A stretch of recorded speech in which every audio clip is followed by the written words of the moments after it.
sur En équilibre, le podcast qui t'encourage à faire la paix avec ton corps et vivre la vie qui t'inspire. Je m'appelle Elisabeth, je suis coach de vie certifiée et naturopathe. Ma mission est de te donner des ressources pour que tu reprennes les rênes de ta santé et de ta vie. Avec ou sans invité, je partagerai avec toi des prises de conscience, des notions et des outils qui vont te faire changer de perception et trouver ton équilibre. On se retrouve ici même les premiers, troisièmes jeudis de chaque mois. Je te souhaite une bonne écoute. Prends soin de toi. Porte-toi bien. Ça va ? Ça va. Take care. Qu'est-ce tal ?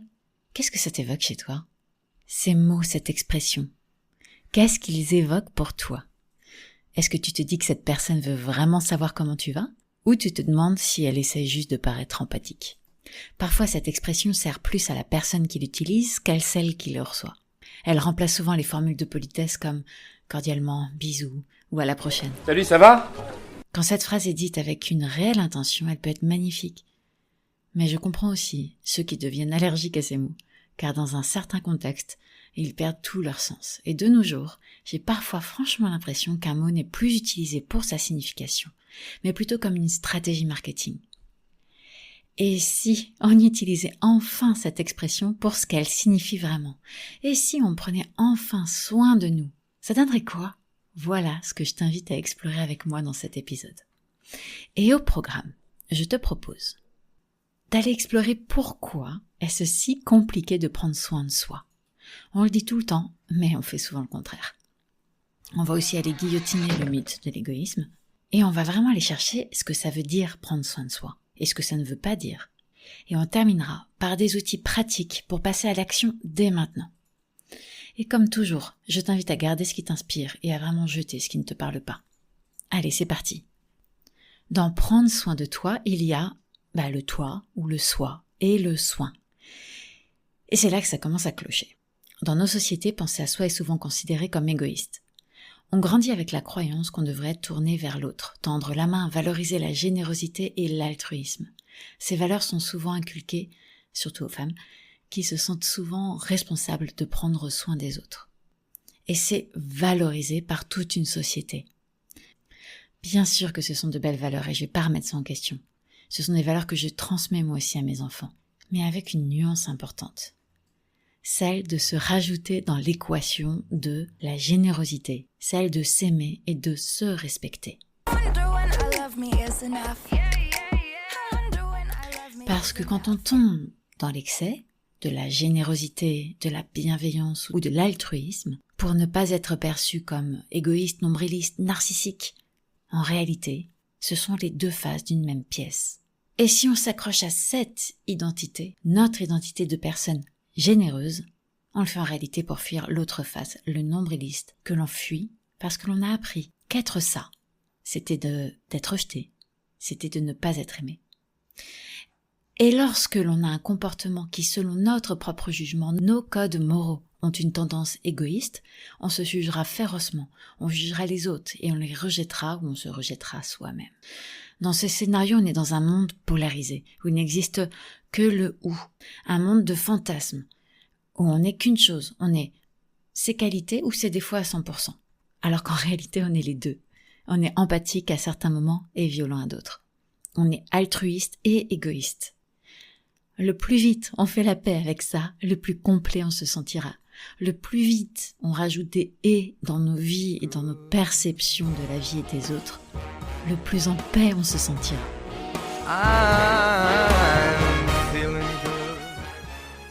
Et en parlant d'égoïsme, des scientifiques et des psychologues étudient de près la notion d'égoïsme. Et 2 études m'ont marqué. Je te mettrai toutes les références pour que tu puisses les lire si ça t'intéresse dans la description de cet épisode. Alors des chercheurs en Chine et en Angleterre ont étudié 265 personnes pour voir si le cerveau montre des signes d'individualisme ou de collectivisme. Ils ont découvert que les individualistes ont un cortex préfrontal plus développé dans 3 zones spécifiques du cerveau, qui sont liées à la perception de soi et aux actions personnelles. Les raisons de ces différences cérébrales peuvent être l'éducation, la culture ou même les gènes. En gros, la culture dans laquelle on grandit influence notre cerveau. En Occident, l'accent est mis sur la réussite personnelle, ce qui renforce les zones du cerveau liées au soi. En Chine, l'aspect collectif est plus intégré, même dans les structures cérébrales. Et une autre étude montre que nous sommes câblés pour l'égoïsme. Aïe! Veiller à soi-même est essentiel pour survivre, mais la coopération et le respect des normes sociales sont tout aussi importants pour le succès des groupes humains. Les chercheurs de l'université de Chicago ont étudié comment les gens équilibrent ces deux motivations. Ils ont découvert que, même si nous nous soucions des autres, nous priorisons souvent nos propres intérêts. Par exemple, les enfants apprennent dès le plus jeune âge à être équitables, mais leur compréhension de l'équité évolue avec le temps. Ils passent de vouloir une distribution égale à comprendre que certaines inégalités peuvent être justes en fonction des efforts ou des besoins. That's because all people are selfish. Are you calling me selfish? Are you calling you people? Mais en fait, est-ce vraiment un mal d'être égoïste? Mais qu'est-ce que ça veut dire être égoïste? Alors je suis allée faire un petit tour du côté de l'Académie française, et ils y donnent 2 définitions. Alors la première disent que l'égoïsme, c'est une tendance naturelle de l'homme à se conserver, à se développer. Et puis la deuxième, c'est un défaut qui consiste à rapporter tout à soi, à rechercher exclusivement son intérêt propre et être indifférent aux autres. Laquelle te parle le plus? Je crois que l'égoïsme, tel qu'illustré dans nos sociétés, genre une personne qui ramène tout à soi, qui écrase les autres pour se mettre en lumière, est souvent le comportement de quelqu'un qui se sent constamment en insécurité. Il n'a plus la capacité de créer du lien avec autrui car son monde est fait de menaces. Cette menace prend racine dans des expériences traumatiques et cette réaction n'est qu'une stratégie pour survivre. On en parlera dans le prochain épisode où l'on abordera avec précision le système nerveux et ses différents états. Mais je ne crois pas, et les études le montrent, que ce type d'égoïsme-là est profondément enraciné en nous. Et on cherche tous à vivre dans un monde plus tolérant et bienveillant. Mais c'est difficile quand on est vidé par le stress et la peur du manque. Quand notre univers, nos perceptions des autres, de la vie, est une menace, quand on se sent persécuté. On ne peut pas être équitable et altruiste lorsque notre propre réservoir est vide. Je vais te donner ma propre définition, car j'y ai longtemps pensé, on m'a souvent posé la question, et j'ai passé un certain temps à me demander réellement ce que ça voulait dire en préparant cet épisode. Je crois que je dirais c'est se mettre en priorité. Comprendre qu'on est au cœur de sa vie et tout ce qu'on souhaite réaliser, impacter et apporter autour de nous. Et c'est une direction qui n'a pas de fin. C'est une intention au quotidien. Du coup, ça signifie être connecté à soi, à ses besoins. Ça veut dire aussi travailler sur soi. Ça veut dire nourrir son corps et son âme. Être en lien avec ce qui vibre pour nous. Comprendre son fonctionnement et découvrir et pratiquer des outils chaque jour qui nourrissent son corps physique, son corps mental, son corps énergétique et son corps spirituel. C'est pour moi une démarche globale. Et à chaque fois que je prends l'avion et que j'entends les consignes de sécurité, je comprends pleinement ce que ça veut dire. Tu sais, au moment où l'hôtesse te dit qu'en cas de dépressurisation, de d'abord se mettre le masque à oxygène avant de le mettre à l'enfant. Bon, à le dire comme ça, on pourrait croire que je suis exclusivement centrée sur moi, H24, que je pratique des tas de trucs 3 heures par jour. En réalité, non, absolument pas. C'est une intention au quotidien et des pratiques qui sont flexibles selon mes besoins et ma vie. Et on en parlera dans la partie pratique.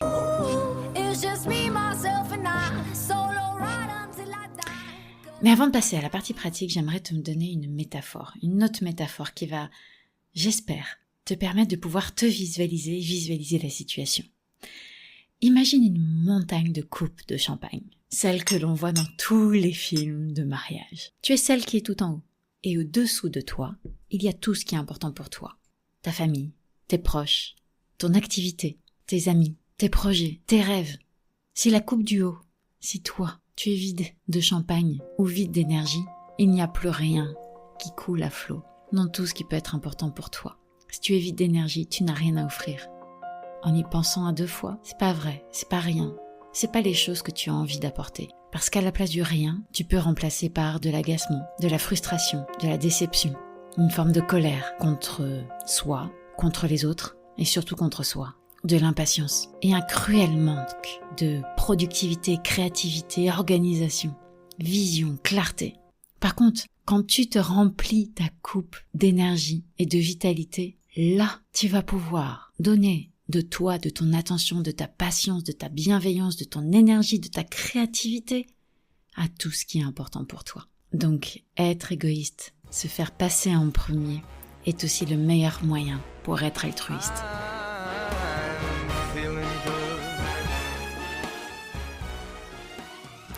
Et maintenant, je te propose de passer à la partie pratique. Le premier pilier le plus important est le sommeil. Alors ça paraît évident et pourtant, c'est ce qu'on relaie au dernier plan. Connais-tu le concept de la procrastination du sommeil? Cette expression vient de la psychologue Flor Froese. Bon, je suis sûre que je suis en train de massacrer son nom, de l'université d'Utrecht. Pareil, un massacre, aux Pays-Bas. Elle nous explique que on est procrastinateur du sommeil quand on répond à ces 3 facteurs. 1. On retarde activement et consciemment l'endormissement en faisant autre chose. 2. Il n'y a pas de raison valable à agir de la sorte. 3. On est conscient que ce report aura des conséquences négatives. Ça te rappelle quelqu'un? Et il y a différents profils et raisons qui poussent à agir de la sorte. Cruz et son équipe ont trouvé un lien entre le fait de repousser l'heure du coucher et le contrôle de soi.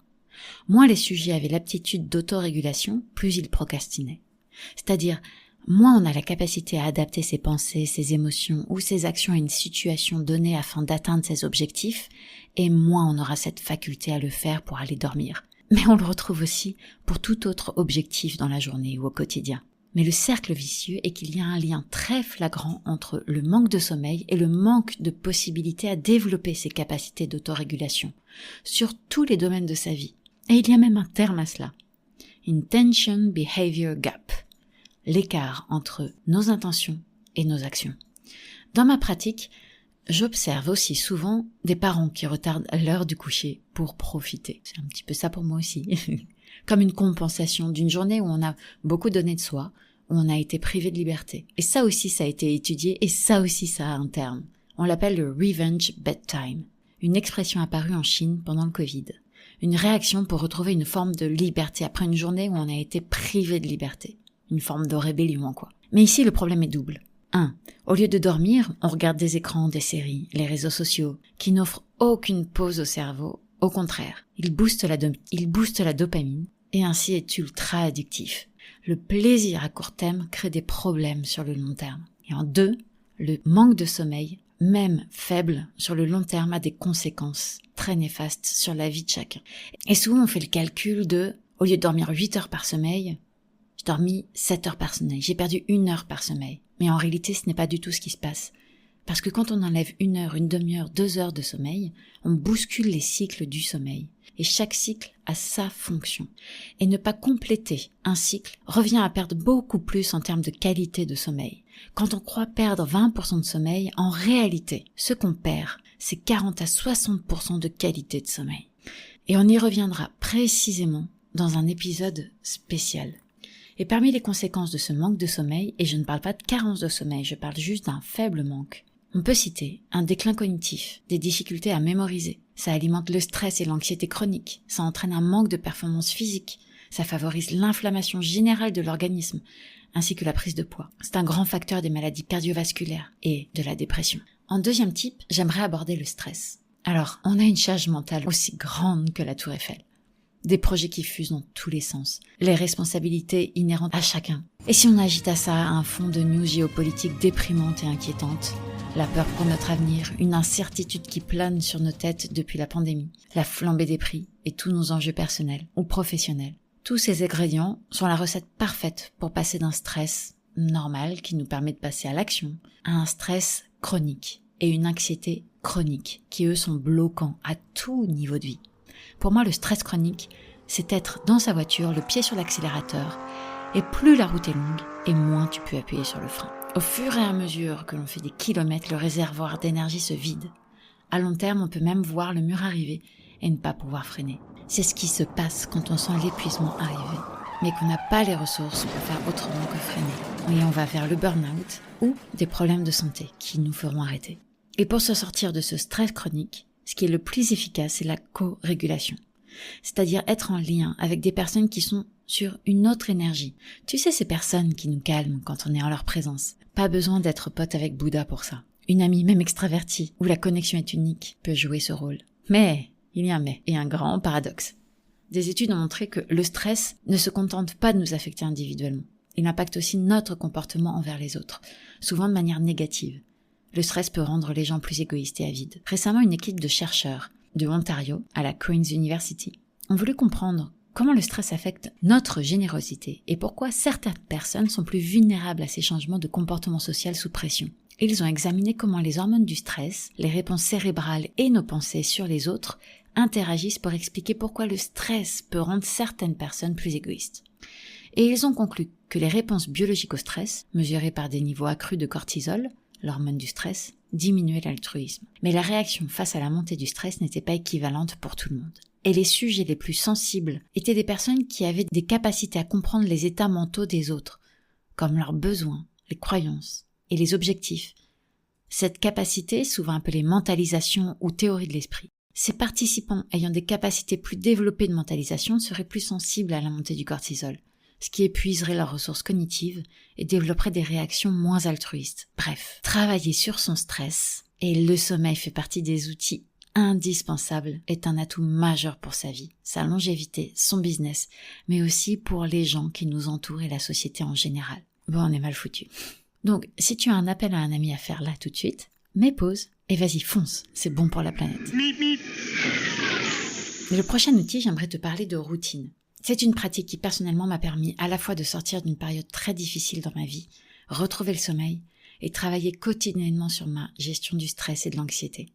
Et il s'agit d'avoir une routine matinale qui est flexible et qui répond à mes besoins du moment. Alors on va arrêter les routines et les habitudes, c'est en 21 jours, c'est faux, c'est archi faux.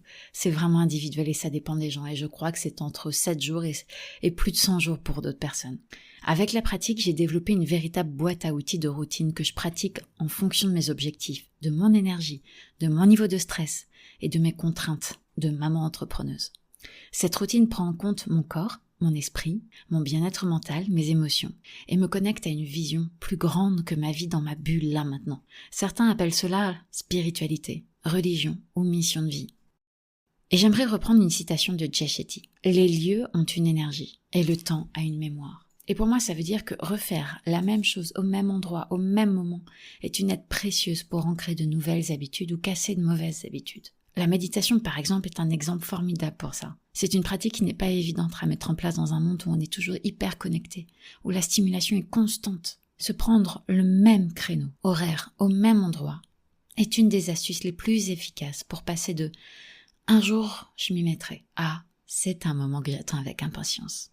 Alors, on n'a pas besoin d'avoir des rituels de 1 heure, 2 heures. On n'a pas besoin non plus d'aller dans des bains froids, faire du breathwork ou des trucs hardcore. Si c'est ce qui t'anime et que tu as la vitalité pour le faire, vas-y, fonce. Mais si c'est pas ton truc, eh bien c'est là où c'est intéressant. Qu'est-ce que tu aimes faire? Qu'est-ce qui t'apaise? Qu'est-ce qui t'anime? Qu'est-ce que tu faisais à 8 ans qui te faisait perdre toute notion du temps? Danser, faire du yoga, faire des claquettes, écrire, se promener dans la nature, prier, faire le poirier. Construis-toi ta propre boîte à outils. Sachant que le plus important est de choisir par toi-même. Notre système nerveux aime avoir le choix et déteste être enfermé dans des injonctions. Donc vas-y, teste, expérimente, sois rebelle. Et quitte à être complètement contradictoire, je vais continuer avec mes conseils au cas où ça t'inspire. Parmi ces outils, je vais mettre l'accent sur un que je trouve particulièrement efficace, le journaling. Jonathan Lehman en parle superbement bien dans son livre Les antisèches du bonheur, que je te conseille vivement. Il parle de sortir les poubelles mentales. Cette technique vient du livre de Julia Cameron, dans Libérer votre créativité. Il s'agit de prendre 10 minutes, au moins, si ce n'est pas à ta portée, et d'écrire tout ce qui se passe par la tête. Ce n'est absolument pas destiné à être relu, alors vas-y, tu peux tout sortir. Des insultes, des gros mots, des fautes d'orthographe, des abréviations, peu importe. Coucher sur écrit nos pensées permet de mettre du clair dans notre esprit, prendre du recul, et de magnifiques choses peuvent en sortir. De vrais moments de sagesse. On trouve nos propres solutions. On peut faire des liens avec des choses qu'on a pu vivre et avoir plus de compréhension sur ce qui se joue en nous. Et je ne vais pas terminer cet épisode sans te parler d'alimentation. L'alimentation est un pilier extraordinaire pour pouvoir gagner en vitalité, mais aussi en perdre. Le sujet est assez complexe, car il est vraiment individuel à chacun. Il est évident que si tu souffres de troubles digestifs, si tu as une inflammation constante au niveau des intestins ou du système digestif, tu vas ressentir davantage de fatigue. Tu vas avoir moins de ressources énergétiques pour pouvoir avancer au quotidien. Ces inflammations impactent aussi nos pensées et nos émotions. Donc si c'est ton cas, je t'inviterai vivement à prendre rendez-vous avec un ou une naturopathe et à aller travailler sur ce sujet. Et quand je parle d'alimentation, je parle toujours aux personnes pour lesquelles il est possible de s'attaquer à ce pan-là. Quand on souffre du trouble comportement alimentaire, changer son alimentation est une toute autre paire de manches. Donc si c'est ton cas, comme je le disais plus haut, je t'invite à garder ton propre jugement, à observer ce que tu ressens, ce que tu te sens de faire ou de ne pas faire, et d'aller consulter un professionnel pour t'accompagner sur ce chemin-là. Et je vais pas vous faire un hiatus d'une demi-heure pour vous parler d'alimentation. Je vais vraiment revenir aux bases. Parce que les premières actions les plus simples peuvent déjà avoir un impact très important sur sa vie. Et la première action, ce serait rester loin des produits industrialisés et raffinés. Et par là, je parle des plats tout faits, des plats rapides, des farines qui sont raffinées, des farines blanches, des sucres blancs, même du sel blanc. Revenez vers une alimentation vivante, complète ou semi-complète, du sucre complet, du sucre de coco, du sel marin, des produits de base complets et simples, des fruits, des légumes, des protéines de qualité, des protéines végétales mais aussi animales, du gras de qualité, des huiles de qualité. On n'a pas besoin de faire compliqué. Au contraire, le plus simple est le meilleur pour la santé et pour son énergie.